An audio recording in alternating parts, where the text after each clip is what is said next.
ദേവന്റെ പൊട്ടിത്തെറിക്ക് മുന്നിൽ ഒരു നിമിഷം തരിച്ചു പോയെങ്കിലും സേതുലക്ഷ്മിയുടെ കണ്ണുകൾ ഉമ്മറത്തെ മറ്റൊരു മൂലയിലേക്ക് നീണ്ടു. അവിടെ തൻ്റെ ഫോണിലേക്ക് തന്നെ നോക്കിയിരിക്കുന്ന അരുണിനെ കണ്ടപ്പോൾ അവരുടെ മുഖം ഒന്നുകൂടി കൂർത്തു. വസുദേവിൻ്റെ സങ്കടം ഒരു വശത്ത്, ഈ അരുണിൻ്റെ ഇപ്പോഴത്തെ ഭാവം മറുവശത്ത്. അവരുടെ ഉള്ളിലെ ഈർഷ്യ നിയന്ത്രണം വിട്ടു. ഒരുത്തൻ പെണ്ണ് പോയതിൻ്റെ ദേഷ്യത്തിലിരിക്കുന്നു. ഇനി മറ്റവൻ എന്താണാവോ ഇങ്ങനെ ഇരുന്ന് വിളിക്കുന്നത്? സേതുലക്ഷ്മി പല്ലു കടിച്ചുകൊണ്ട് സ്വയം മന്ത്രിച്ചു.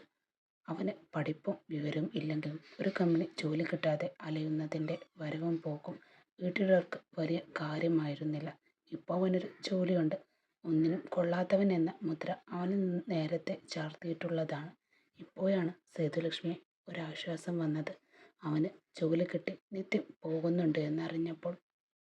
എന്നാൽ ഈയിടെയായി അവൻ്റെ മാറ്റം ആരെയും ഒന്ന് ചിന്തിപ്പിക്കും വിധമാണ്. അവൻ്റെ മുഖത്ത് വിരിയുന്ന ആ അർത്ഥവത്തായ പുഞ്ചിരിയും കണ്ണുകളിൽ ഒളിപ്പിച്ചു വെച്ച സന്തോഷവും സേതുലക്ഷ്മിയെ ഒരു വിധത്തിൽ അസ്വസ്ഥയാക്കി. വസുവിൻ്റെ ജീവിതം കരുനീയിൽ നിൽക്കുമ്പോൾ അരുണിൻ്റെ കണ്ണുകളിലെ ആ തിളക്കം എന്തിനുള്ള പുറപ്പാടാണെന്ന് അവർക്കിപ്പോഴും മനസ്സിലായില്ല. എന്തൊരു വലിയ നിധി കൈവന്ന പോലെയാണ് അവൻ്റെ പ്രകടനം മുഴുവൻ. ആരും ശ്രദ്ധിക്കാതിരുന്നിട്ടും അവൻ്റെ ആഹ്ലാദം അന്തരീക്ഷത്തിൽ മുഴച്ചു നിന്നു.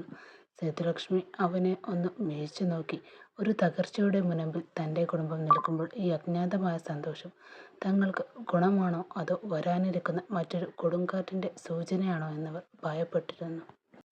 നാട്ടിലേക്കുള്ള ബസ്സിൻ്റെ ജനൽ സീറ്റിൽ തല ചായ്ച്ച് ഇരിക്കുമ്പോഴും അഞ്ജലിയുടെ മനസ്സ് അശാന്തമാണ്. അഭിമുഖം കഴിഞ്ഞെങ്കിലും ജോലി തനിക്ക് ലഭിക്കുമോ എന്ന ആശങ്ക അവളെ വിടാതെ പിന്തുടർന്നു. പെട്ടെന്നാണ് കയ്യിലിരുന്ന ഫോൺ ഒന്ന് വൈബ്രേറ്റ് ചെയ്തത്. ആറും ഗ്രൂപ്പിൽ നിന്നുള്ള നോട്ടിഫിക്കേഷൻ കണ്ടതും അവളുടെ വിരലുകൾ വിറച്ചു. അവൾ ആ മെസ്സേജ് ഒന്ന് തുറന്നു വായിച്ചു.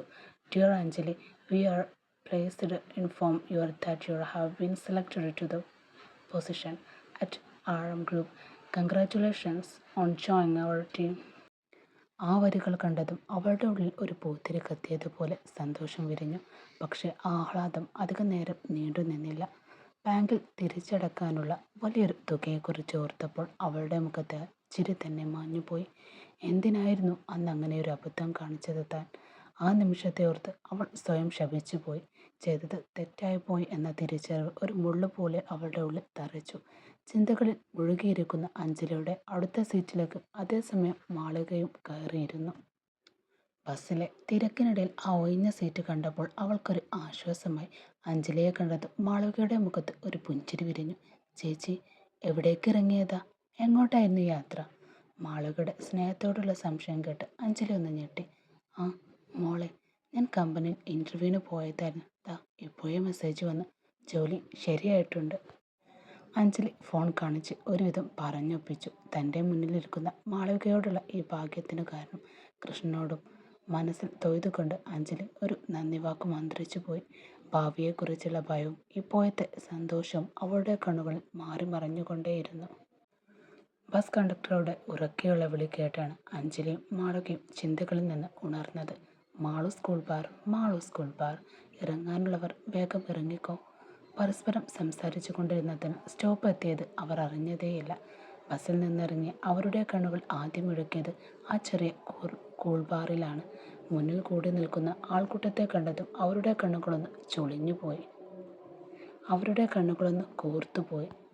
സാധാരണ വൈകുന്നേരങ്ങളിൽ അവിടെ അനുഭവപ്പെടാറുള്ള തിരക്കല്ലാതെ എന്തോ വലിയ തർക്കം നടക്കുന്നതുണ്ടെന്ന് അവർക്ക് പെട്ടെന്ന് മനസ്സിലായി. കടയ്ക്കുള്ളിൽ ശ്യാം എന്ന യുവാവ് ഹരിദാസിനെ ഷർട്ടിൻ കോളറിൽ കുത്തിപ്പിടിച്ചിരിക്കുകയാണ്. കണ്ടു നിന്നവരെല്ലാവരും സ്തംഭരായി നിൽക്കുന്നുമുണ്ട്. എന്താടാ, എന്തിനാ നീ അയാളെ ഇങ്ങനെ തല്ലുന്നത്? അല്പം മാറി നിന്ന് ശരത് അന്തിച്ചുകൊണ്ട് ചോദിച്ചു. ശ്യാം തൻ്റെ ദേഷ്യമൊന്ന് ഹരിദാസിൻ്റെ മുഖത്തേക്ക് ആവാഹിച്ചുകൊണ്ട് പറഞ്ഞു.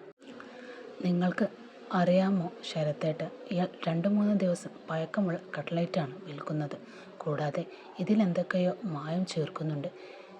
ഇവനെയൊക്കെ വെറുതെ വിടാൻ പാടില്ല. തൻ്റെ മാനം മണ്ണിൽ അടയുന്നത് കണ്ട് ഹരിദാസ് കൈകൾ കൂപ്പി യുവാവിനോടായി അപേക്ഷിച്ചു. ഞാൻ അങ്ങനെ ആരെയും പറ്റിച്ച് പണം ഉണ്ടാക്കുന്നവനല്ല കുഞ്ഞെ. നിങ്ങളെ ആരോ തെറ്റിദ്ധരിപ്പിച്ചതാണ്. ഈ കട തുടങ്ങിയിട്ട് ഇപ്പോൾ 15 വർഷമായി. ഇതുവരെ ഒരു പരാതി പോലും എനിക്കെതിരെ ഇവിടെ വന്നിട്ടില്ല. പക്ഷേ ശ്യാം വഴങ്ങാൻ തയ്യാറാകുന്നില്ല. അവൻ ഉടനെ തന്നെ ഫോണെടുത്ത് ഫുഡ് ആൻഡ് സേഫ്റ്റി ഉദ്യോഗസ്ഥരെ വിളിച്ചു. ഹലോ, നിങ്ങളൊന്ന് ഉടനെ ഇങ്ങോട്ട് വരണം. ഇവിടെ വിൽക്കുന്ന സാധനങ്ങളെല്ലാം പഴകിയതാണെന്ന് ഞങ്ങൾക്ക് വിവരം കിട്ടിയിട്ടുണ്ട്. ഹരിദാസിൻ്റെ ഉള്ളാകെ ആളിപ്പടർന്നു. ആ സംഭാഷണം കേട്ടതും തൻ്റെ കഷ്ടപ്പാടിൻ്റെ വിളനിലയായി ഈ കൊച്ചു സ്ഥാപനം തകരുന്നത് അദ്ദേഹത്തിന് സഹിക്കാനായില്ല. അയ്യോ കുഞ്ഞെ, അങ്ങനെയൊന്നും പണക്കൊതിയുള്ളവനല്ല ഞാൻ. ഞാൻ തന്നെ സ്വന്തം കൈകൊണ്ട് ഇവിടെ വെച്ചുണ്ടാക്കുന്ന പലഹാരങ്ങളാണ് ഇതെല്ലാം. അതിൽ ഇന്നേ വരെ ഞാനൊരു മായവും ചേർത്തിട്ടില്ല. എൻ്റെ ജീവിതം നശിപ്പിക്കരുത്. എനിക്ക് പ്രായമായ 2 പെൺകുട്ടികളുണ്ട്. അവരെ നല്ല രീതിയിൽ പറഞ്ഞയക്കണമെന്നുണ്ടെനിക്ക്. ദയവ് ചെയ്ത് ആ ഫോൺ വിളിയൊന്ന് മാറ്റണം മോനെ, അദ്ദേഹം സങ്കടം കൊണ്ട് വിറച്ചുകൊണ്ട് പറഞ്ഞു. പക്ഷേ ശ്യാം ഒരു ക്രൂരതയോടെ അയാളെ തുറിച്ചു നോക്കി. ഇതിനിടയിൽ തൊട്ടടുത്ത കട നടത്തുന്ന സുകുമാരനേട്ടനും ഇതിലായി ഇടപെട്ടു. ഈ ചെക്കനെ ഇതുവരെ ഈ നാട്ടിൽ കണ്ടിട്ടില്ലല്ലോ. ഹരിദാസിനെ അങ്ങനെയൊന്നും ചെയ്യില്ല. ഇത്രയും ആളുകൾ വൈകുന്നേരം ഇവിടെ വരുന്നത് അദ്ദേഹത്തിൻ്റെ കൈപുണ്യം ഒന്നുകൊണ്ട് മാത്രം. ആ പാവം മനുഷ്യൻ തൻ്റെ മക്കൾക്ക് വേണ്ടി കഷ്ടപ്പെടുകയാണ്. സ്വന്തമായിട്ട് വീട് പോലുമില്ലാത്ത മനുഷ്യന്. മുൻ ഇയാളെ ശല്യം ചെയ്യാതെ ഒന്ന് പോയി തരുമോ? ശ്യാം അത് കേട്ടത് പുച്ഛത്തോടെ മറുപടി നൽകി. എന്തിന് ഞാൻ മാറണം? ഫുഡ് ആൻഡ് സേഫ്റ്റി ഓഫീസർ വരട്ടെ, അപ്പോൾ നോക്കാം ഇവിടെ വിൽക്കുന്നത് നല്ലതാണോ ചീത്തയാണോ എന്ന്. ആ തർക്കത്തിനിടയിലാണ് മാളവികയും അഞ്ജലിയും അങ്ങോട്ട് കടന്നു വരുന്നത്. തൻ്റെ അച്ഛനെ ആരും കോളറിൽ പിടിച്ചു നിൽക്കുന്നത് കണ്ട് സഹിക്കാവുന്നതിലും അപ്പുറമായിരുന്നു മാളവികക്ക്. അവൾ ശ്യാമിനെ നേരെ തിരിഞ്ഞു. വിടടോ, എൻ്റെ അച്ഛനെ താൻ എന്തിനാ എൻ്റെ അച്ഛനെ കോളറിൽ പിടിച്ചു വെച്ചിരിക്കുന്നത്? എന്തിനാ ഇവിടെ കിടന്ന് നീ ബഹളം വെക്കുന്നത്? മാളവികയുടെ സ്വരം ദേഷ്യം കൊണ്ട് വിറച്ചു. അതൊക്കെ ഞാൻ വിടാം. ഇപ്പോൾ ഇവിടെ നടക്കാൻ പോകുന്നത് കണ്ടിട്ട് നീ ബാക്കി സംസാരിച്ചാൽ മതി, കേട്ടോടി. ശ്യാമിൻ്റെ ധിക്കാരപൂർണ്ണമുള്ള സംസാരം അഞ്ജലിയെ പ്രകോപിപ്പിച്ചു. എന്ത് പ്രശ്നത്തിലാണ് നിങ്ങൾ എൻ്റെ അച്ഛനെ ഉപദ്രവിക്കുന്നത്? അഞ്ജലി ഉറക്കെ ചോദിച്ചു. ശ്യാം ചുറ്റുമുള്ളവർ കേൾക്കാൻ പാകത്തിൽ വിളിച്ചു പറഞ്ഞു.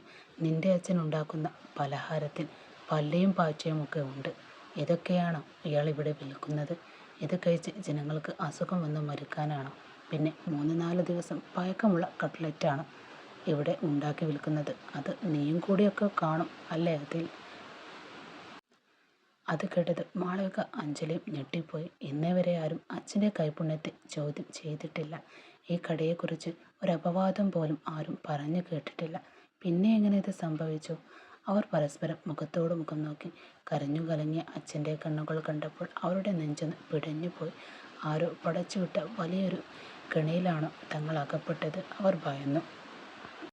നാട്ടുകാർക്കിടയിൽ തൻ്റെ അച്ഛൻ അപമാനിതനായി നിൽക്കുന്നത് കാണേണ്ടി വന്ന ആ പെൺകുട്ടികൾക്ക് എന്ത് ചെയ്യണമെന്ന് അറിയാത്ത അവസ്ഥയായിരുന്നു അപ്പോൾ.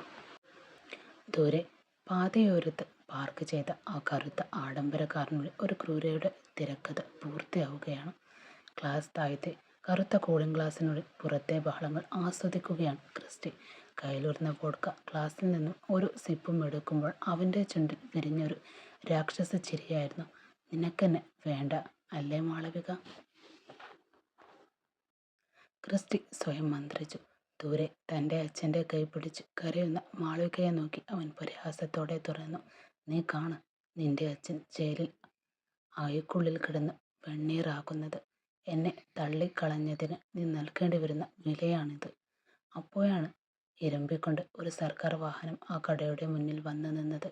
അതിൽ നിന്നും ഫുഡ് ആൻഡ് സേഫ്റ്റി എന്ന ബോർഡ് പതിപ്പിച്ച ഉദ്യോഗസ്ഥർ കമിയിൽ ഇറങ്ങി വന്നിരുന്നു. ആരാണ് ഈ മാള് സ്കൂൾ ബാറിയുടെ ഓർണർ? ഹരിദാസ് ആരാണ്? തലപ്പത്തുള്ള ഉദ്യോഗസ്ഥർ അധികാരത്തിൽ നിന്ന് ചോദിച്ചു.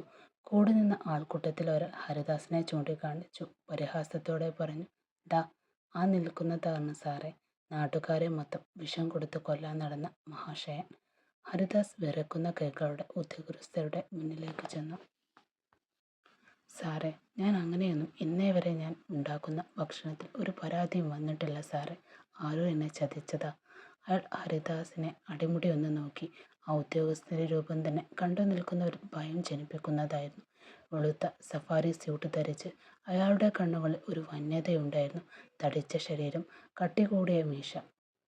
വെളുത്ത നിറമാണെങ്കിലും മുഖത്ത് എപ്പോഴും ഒരു മുരൾച്ച തങ്ങി നിൽക്കുന്നുണ്ട്.